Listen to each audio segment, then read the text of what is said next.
and subscribe, and my stories will thrive.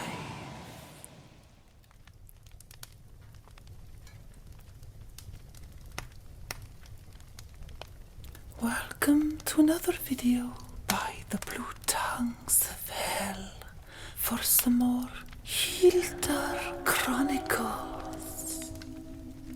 The 16th chapter is called Mouth of Hell.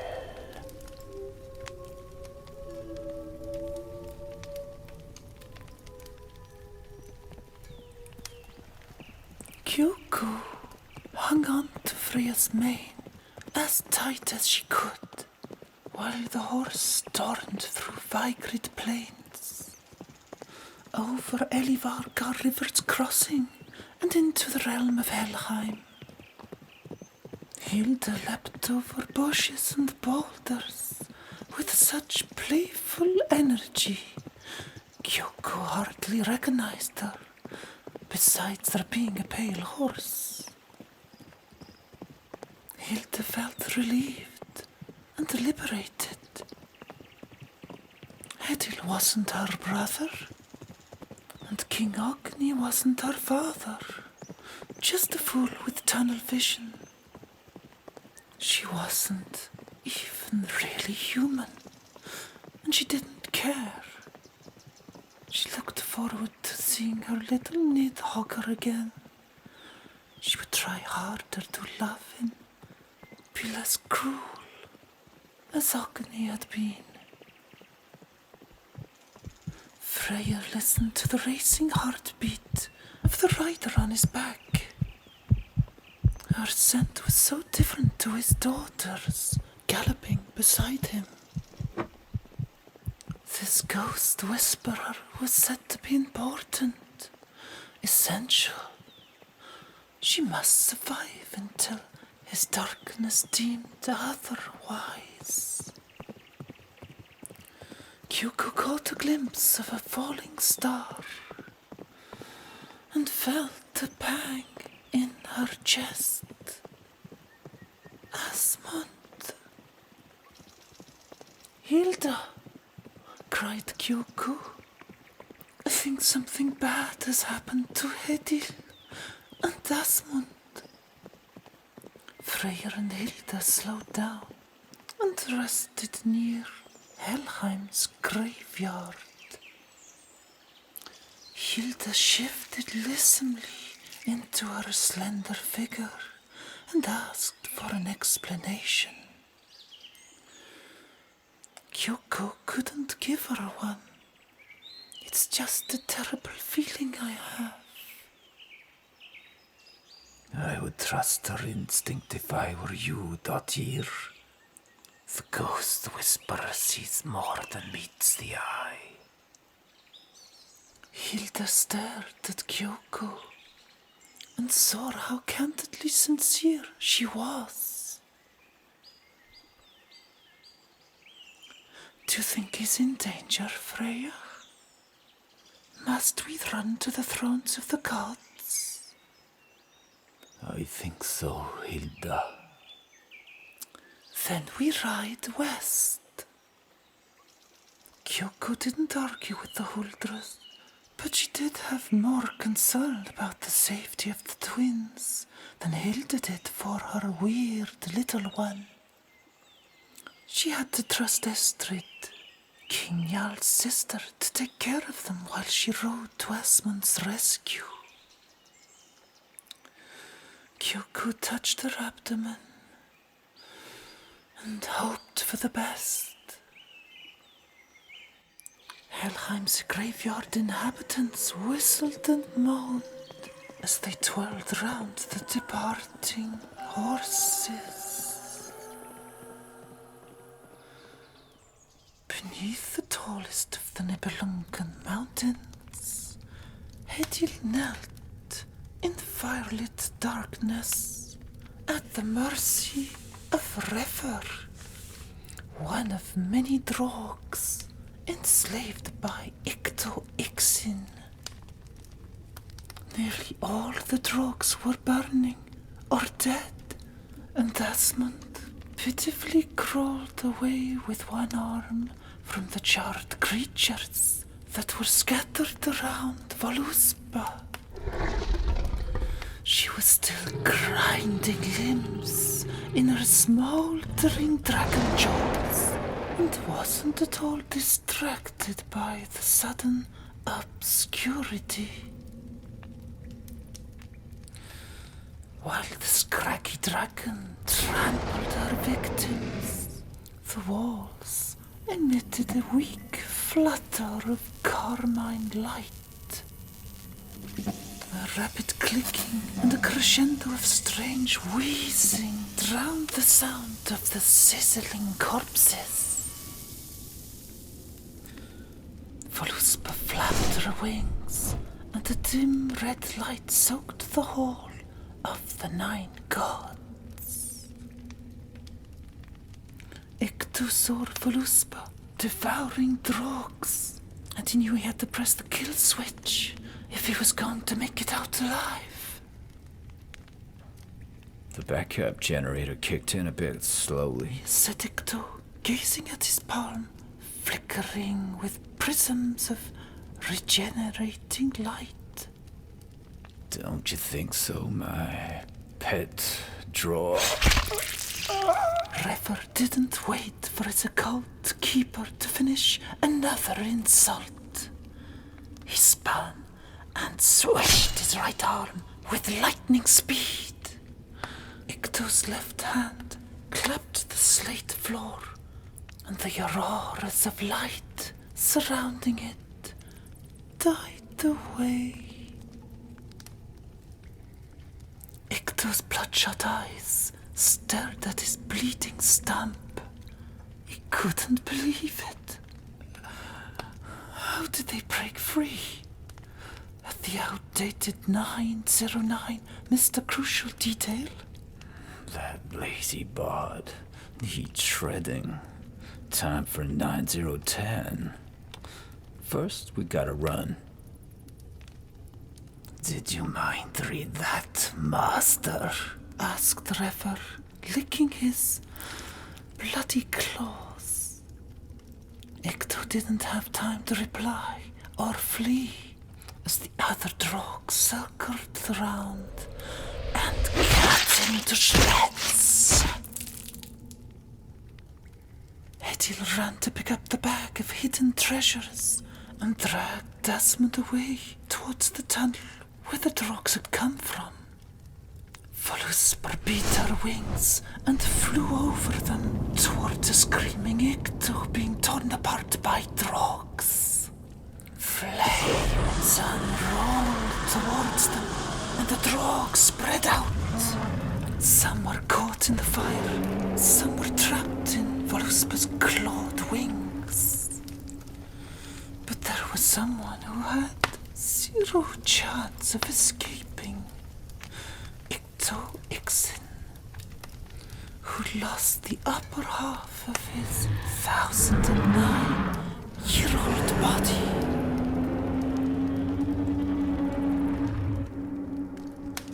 Rever and 3 other surviving drogs scampered off down a tunnel.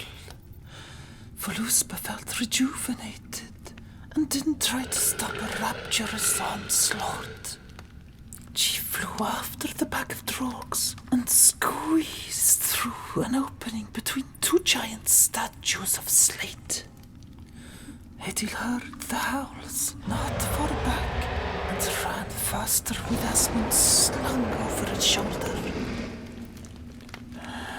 Remember this when you're sour about my scandalous relationship with your wife. Edil tripped on the snaggy slate floor, and Desmond fell like a sack of apples against the tunnel wall, scraping his already scarred face. Edil gurned apologetically and hoisted Desmond up onto his back. I won't, groaned Desmond, who did feel less agony from his sliced-off arm, while experiencing more from his grazed cheekbone. the mounds behind them turned to terrible cries. Beasts were being slaughtered in these cold slate caves that were growing warmer. Drogar's shadows danced over Hedil's head, and he accelerated, running like the wind to flee the serpent flames. Bursts of bloody sunsets painted Asmund's face cherry red and pumpkin amber. With his left eye, he spotted two drogs closing in on them. On their tails, the dragon scraping scales off to get through the tunnels and strike another prey. The heat was getting worse. Hedil felt hot air rushing through his flaring nostrils, and he realized it wasn't coming from Voluspa's rage. They were diving into the fiery belly of the mountain. A whoosh of cooler air shot past Hedil. It was Refer, unburdened by a heavy sack of human bones, and eager to escape the reptile's wrath. The last of the unchained drogs to follow Refer into the depths of hell finished his descent down the gullet of the frenzied dragon. Refer and Hedil were the only ones left. Voluspa's rampage lost the momentum, and she underwent several waves of painful indigestion. There's only so much a stomach can take, however hungry or large the creature is. She slithered over the jagged slate to ease the discomfort, wrapping her leather belly over the irregularly cut stone. The easy prey could wait, and the hunt would surely be the more delectable. Hearing no more clumping of talons or blasts of fireballs behind them, Hedil slowed down to catch his breath. To his left, there were slits in the jagged walls, and he peeked through. There's a ring of fire down there. Networks of gullies and crucibles. Chains and huge pipes. It's the forge, Asmund. We found it. Asmund grunted. Foes? I neither sense nor see any immediate threats, despite Refer. Growled Hedil, still a drog himself. Lugging the hefty Asmund around would not have been possible otherwise. Let's take a look then, said Asmund, wondering which kind of hell they were walking into this time. Refer was tired. He had taught his subjects to embrace their ferocity and walk freely as drogs at all times. Animals were just inferior flesh to be harvested, and humans were depraved cowards. After 2 years of living in the Nibelungen woods as a powerful drog, this creed was beginning to crack. Being enslaved under Ikto's rule was certainly exhausting, as was the desperate escape into the caves. But the hardship merely underlined how draining it was to constantly live in his ideal state. He hated to admit defeat, but under the circumstances, changing into a fox or a human would be the least of his problems. And nobody was there with him in the stifling arched cathedral of metal and carved stone to witness his shame. Refer sighed and fell to the ground as a scarred young man. The molten rocks churning in the large pond before him highlighted the surgical torments Icto and O9 had inflicted on his body. All that was behind him, for now this pool of lethal heat and a smoke screen floating over it were the only things ahead.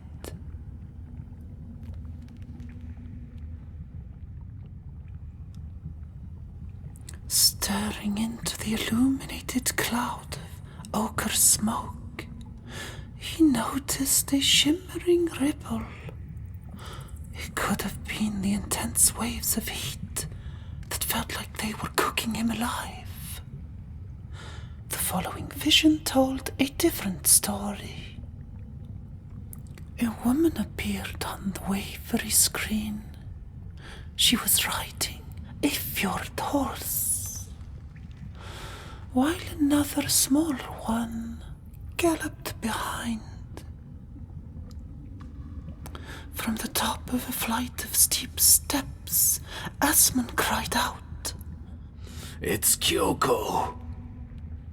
A couple of stones tumbled down ahead of Hedil, still carrying Asmund, as he entered the excavated cavern of pipes and pillars. The underground cathedral was decorated, or masterfully held up, with enormous stone arches sailing upwards like the petals of a lily flower. At the bottom, in the center of a complex tapestry of interwoven stone channels, was an elevated crucible of lava, where a young man was crouched on its rim. Back to a boy, I see. I admire your persistence, though, Refer. I'd be dead by now if I had to stay like this all year, said Hedil in thought. The pets have lost their collars. We can cheer for that, can't we? Said Refer out loud. Is she here yet? Soon. She has a few more breaths left to waste, said Asmund, when Hedil lowered the man down to the ring of fragmented steps leading up to the fiery pool. Asmund didn't recognize the Draug. They'd met on a snowy day in the woodland shrine where Kyoko was once Vanaheim's prisoner and where Refer was born. Little did he know that Kyoko had been raped there by ghosts, and Refer had returned to the living from her loins the same night. There was so much he didn't know about his surreal wife. Asmund, isn't it? I remember you when you tried to protect Modir from her bloodthirsty son. How brave of you, said Refer, staring into the cloud of images. Modir? Asmund, what is Kyoko doing on horseback? Interrupted Hedil. That is her, isn't it? Asmund couldn't deny it. She was riding Hilda's horse, Freya. I don't know what's worse, Icto's devious witchcraft, or this. Don't tell me she's coming here. It is the bridge we crossed, remember? Said Hedil, who didn't miss the thin rays of red light this time, shooting out of the eyes of two pillar statues of women. Freya. And Thorrefer. Hedil walked up the green marble steps to look more closely at the white horse running wild around Freya. it can't be. This pool of fire. I have seen it before, said Asmund, looking down at the dancing lava. He felt a tingle in his neck as the heat ate at his wounded skin.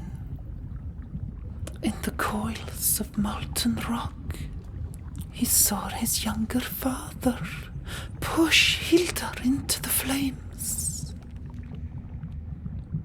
I think Fadir brought us here when we were kids. Asmund tried to stab Ogni in the ribs, only to see the vaulted ceiling spin round as he was held upside down by one leg and drowned in the fire. But Asmund had not drowned or melted to mush. The dagger he had been holding was now heavier. It felt different. Ogni pulled the unharmed young child out of the lava and threw him to the floor, unconscious. That was the day he had fallen feverishly ill, unable to say where he had been.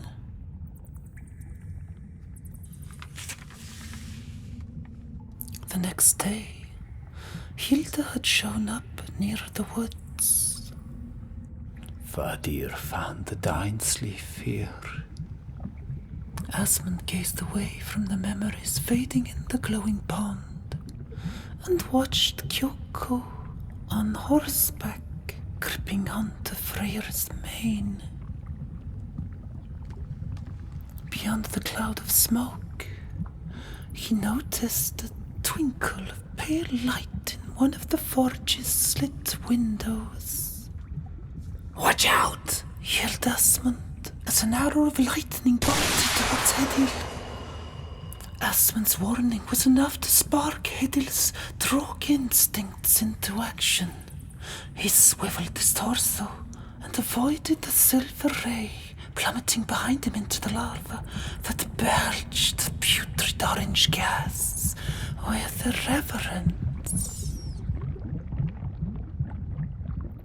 No threats, you said. Asmund observed hundreds of sparkling arrow tips pointed at them from the slits all around the arched walls. A booming voice shook them out of their dread of more lightning strikes, and a vague blur of a man appeared upon the shimmering screen. He blended in with the vision of Kyoko riding Freyr through the gloomy woods to where Harald and Jarl were captured.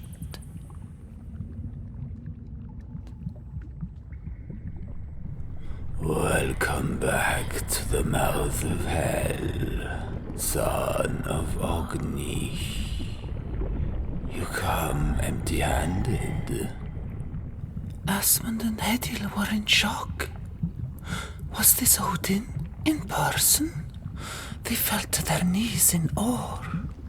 Rise, you fools.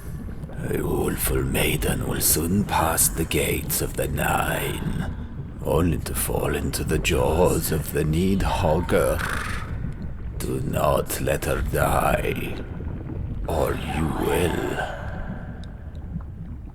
The two Norsemen remembered the hidden archers and nodded respectfully to the floating shadow play. They turned to go up the staircase and face the dragon in the tunnels when the voice from hell bellowed, The other way. A gap appeared beyond the pond, and they nodded a few more times before hurrying around the liquid fire like children and disappearing into another dark tunnel. Refer stood there, as if waiting for instructions. The shadow of a man turned his head towards the Draug and did not give the hint of an order. Refer didn't need any, as an explosion of molten slate blasted fragmented rocks out of the higher walls, where Hedil had peered down into the cavern and came hurtling down towards him. He shifted back to the draining beast and skipped through the meteorite shower. A larger object careered out of the hole in the wall and swooped downwards with tongues of fire dragging behind it. Rare are the occasions to meet a higher being, and Refer was grieved to leave so soon, but he had no other choice. He left the dragon to face the rain of lightning bolts alone and rushed after Asmund and Hedil. Kyoko saw lacerated bodies at the entrance of a cave leading into one of the Nibelungen mountains. Dark soil had been upheaved like fresh collective graves, or a symbolic fence delimiting a murder scene. Freyr and Hilda switched back to their human bodies and dressed under the silver moon. Hilda's horse had been carrying a bundle of clothes, like a saddle for Kyoko to ride on. Freya heard a familiar, luring voice in his head guide them through the caves, down the staircase, and the slate tunnels, until they were far below the Hall of the Nine Gods, and finally in the mouth of hell. A sinister dragon, perched on the rim of a fiery pond, was there to welcome them.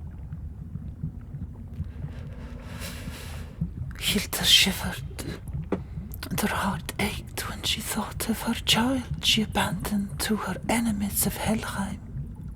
A real Nidhogger. She said they didn't exist.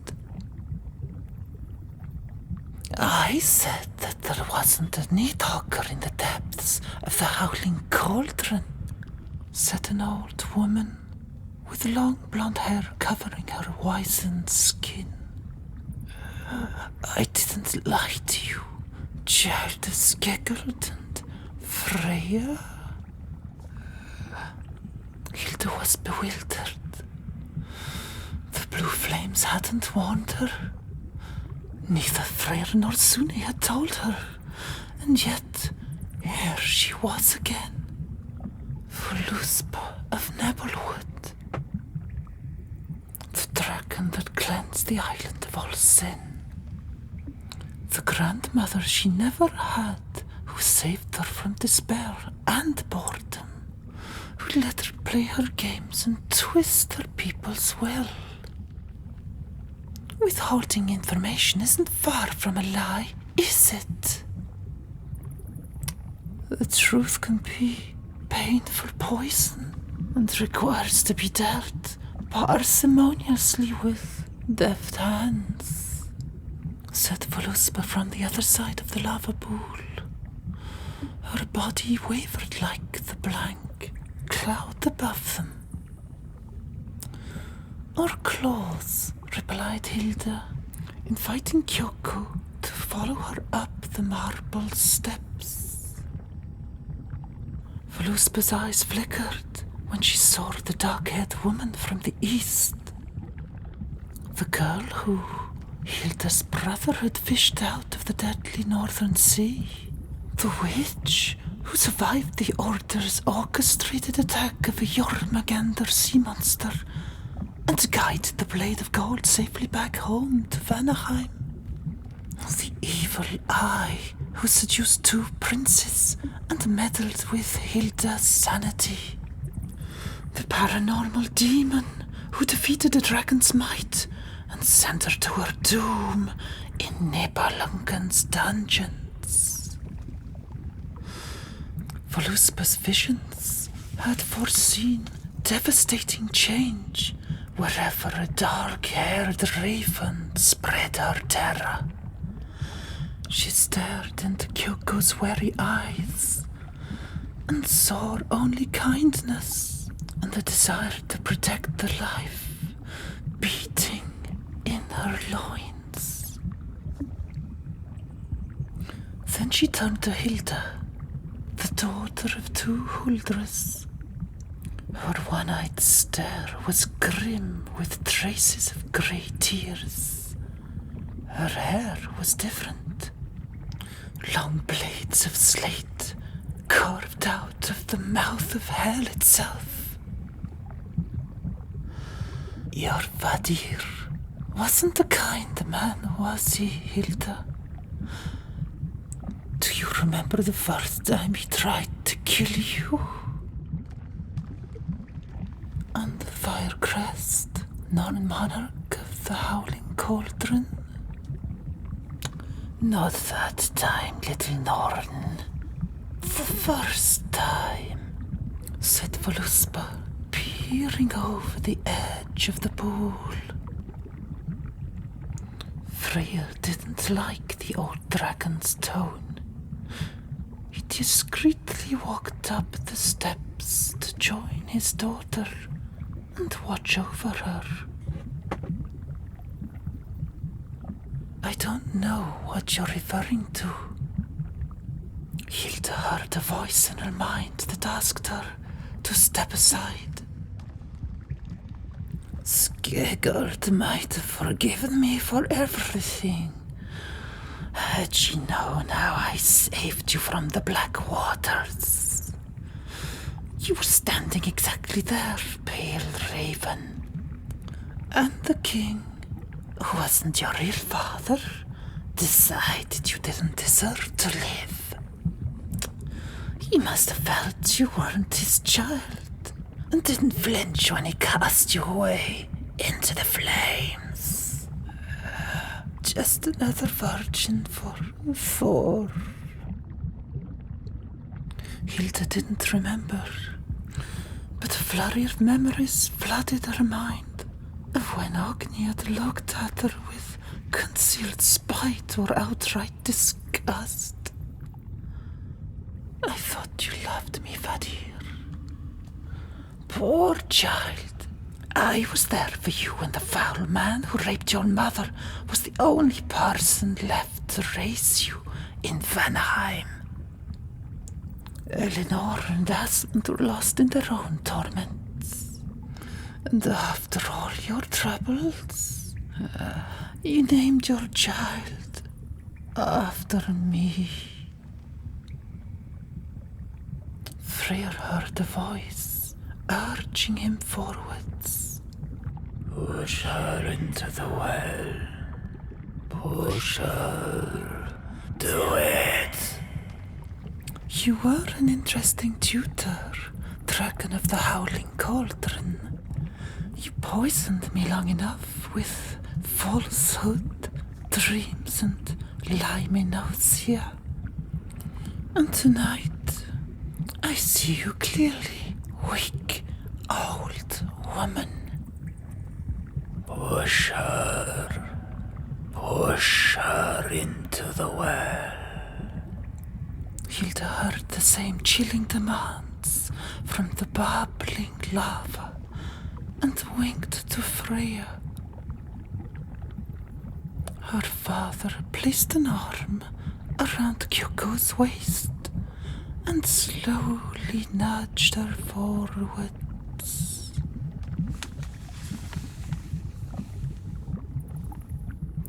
Voluspa heard the annoying request too and growled.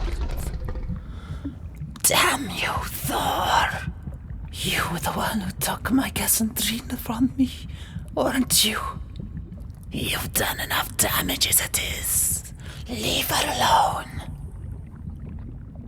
Freya pushed Kyoko to the edge. The ash tree demands it, for the order of the mist, for the love of Thor. Hilda felt a slight discomfort hearing Freyr's blind devotion to another invisible god. He wasn't any different to Ogni. Freyr wouldn't bat an eyelid if the great Thor asked him to dump her into a well of spinning swords. But why does this Thor want Kyoko? Why doesn't he ask for me instead? I got bored of you, so I had you disposed of. The words of God, said Voluspa solemnly. Her old skin cracked and split, letting out a whirlwind of black scales and yellow horns. She swooped over the mouth of hell and thrust her oily tongue forwards to snap Kyoko out of Freyr's reach. Kyoko slid out of the slimy coils and dropped onto the marble floor. The dragon gripped onto the well's rim, and her talons singed in a stench of mushrooms. With a crashing flap of her right wing, Voluspa scooped Hilda off her feet, and she crashed into Freya. Voluspa dragged them both into the well with her, hooking their arms with her hot claws. Kyoko watched the two Huldras fighting for their lives. The dragon skewered Freya with a long claw and exhaled foul heat into his sorry face. Hilda's dress was caught in the other wing's claws, and she was about to fall into the well. Vadir, take my hand. Hilda reached out to Freya, whose legs were already burning above the lava's surface. Voluspa's reptile body was falling apart into chunks of scaly embers, but she wouldn't let go of her last victims and gnashed her teeth at Hilda's scorched boots. Kyoko rushed towards the struggling Huldras. Out of respect for Hedil, she didn't hesitate, and kicked Freya's backbone hard, thrusting Freya and the dragon into the fire. Hilda lost her balance and screamed out the horse's name. Kyoko slapped her hand into Hilda's and wrenched her back out. Hilda's dress was in cinders, and her hair was singed, but the resentful woman pushed Kyoko out of the way and screamed into the incinerating well. A rumble shook the marble floor, and the two women staggered backwards down the steps. Hilda tripped and caught her boot in one of the channels pouring out of the stairs. Kyoko helped her up, but Hilda stared back at her with pure hatred, scratching Kyoko's hand away. You killed my Vadir. You just wait. The ground rumbled again, and in a fountain of molten pellets, a golden dragon burst out of the well. It flapped awkwardly around the forge, knocking into the vaulted ceiling, smashing into huge pipes, and then belted back downwards to crash into the staircase on the other side where Kyoko and Hilda were standing. There was a thunderous crack, and the well began to splinter.